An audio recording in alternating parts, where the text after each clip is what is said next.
យមនេះស្ងប់ស្ងាត់គួរឲ្យចំលែងទឹកភ្នែកហូរជ្រេះស្បៃរាត្រី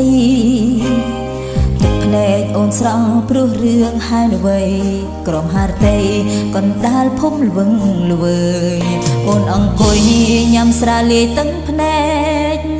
នឹកបងពេងស្ទើរបាយទ្រូងហើយតើដឹងទេមាសមេអូននឹកត្រាស់ត្រាយអាត្រៀនយំជ្រៅណាស់ទៅហើយនឹងប្រលឹងទឹកភ្នែកអូនស្រង់មិនមែនគ្មានបញ្ហាហើយអ្វីជីវ៉ាហាងដូចជាធ្វើមិនដឹងហើយអ្វីនិស្ស័យស្នេហ៍បានត្រឹមតែប៉ុណ្្នឹងហើយអ្វីប្រលឹងបងដាញ់ចិនចាងចោលអូនបេះដូងមួយនេះឆេងខ្លោចអស់ហើយគ្មានថ្ងៃណាស្បើយពីទឹកសោកសៅមកវិញ្ញាណស្នេហ៍ពិតคล้ายជាផេះផង់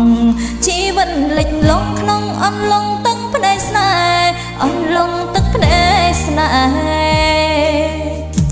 យប់នេះស្ងប់ស្ងាត់គួរឲ្យចំលែង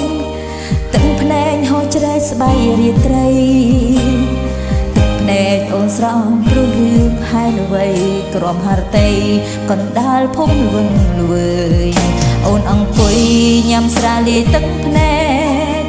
នឹកបងពេងស្ទើរបាយទ្រូងហើយតើដឹងទេ